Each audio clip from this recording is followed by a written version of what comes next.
Um dos maiores temores dos agricultores brasileiros em relação ao terceiro mandato de Lula na presidência da República está se confirmando rapidamente e antes mesmo de o governo completar 100 dias. Qual era esse temor?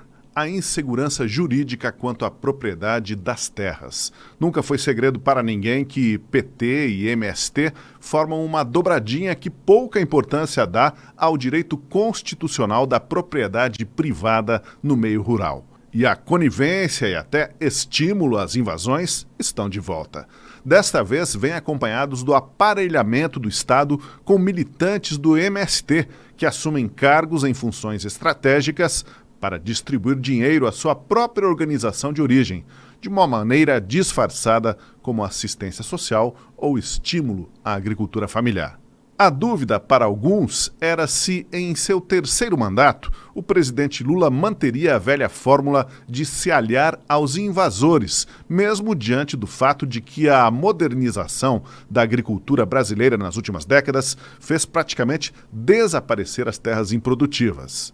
Bom, se alguém tinha alguma dúvida do ânimo de Lula em relação aos seus aliados invasores de terra, os fatos não dão margem para muita interpretação. É bom lembrar que a preocupação com o MST foi um dos principais motivos que levou a maioria esmagadora dos produtores rurais a votar no presidente Bolsonaro nas eleições do ano passado. E eles não precisaram esperar muito para ver na prática o movimento dos Sem Terra, uma organização ilegal que sequer possui CNPJ, atuar como se tivesse sido eleita junto com Lula.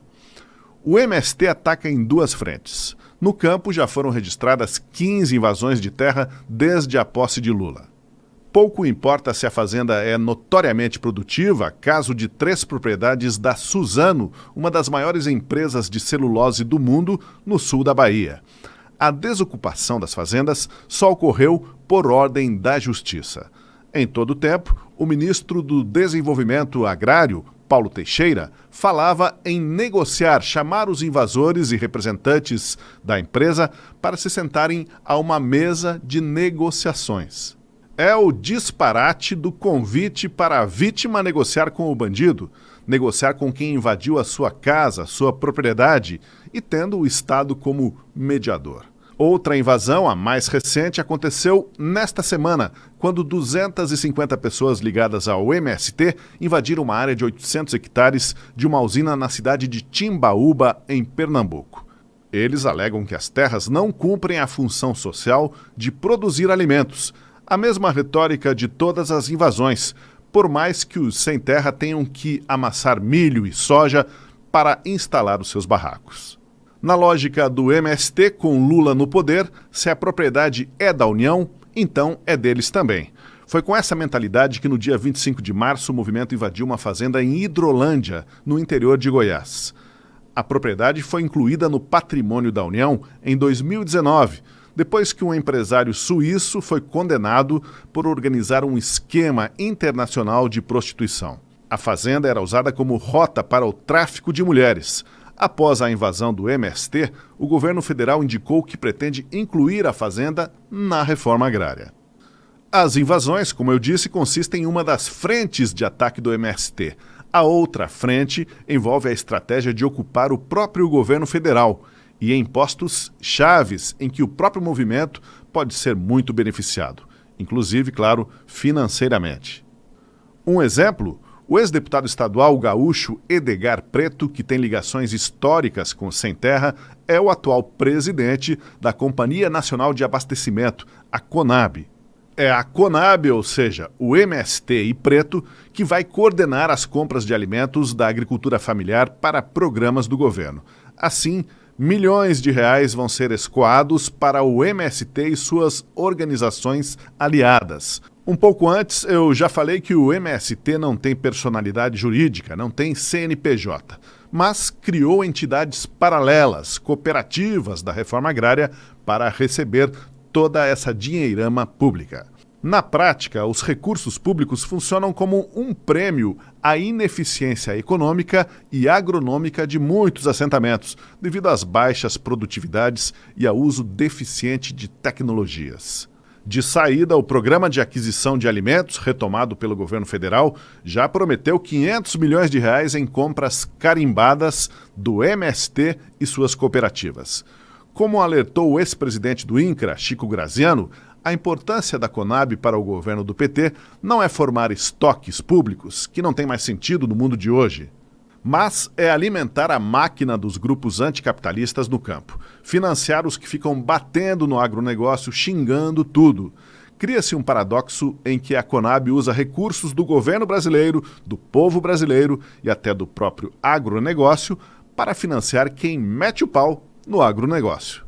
Além do MSTiano Edgar Preto na Conab, o MST emplacou também Milton José Fornazieri para a Secretaria de Abastecimento, Cooperativismo e Soberania Alimentar do Ministério do Desenvolvimento Agrário. Ministério que foi recriado pelo governo federal. Fornazieri, coordenador do Sem Terra, vai comandar a execução do orçamento da Conab de R$1,5 bilhão para 2023. Reportagem de Wesley Oliveira, aqui na Gazeta do Povo, aponta que novas nomeações de gente ligada ao MST devem ser anunciadas nas próximas semanas.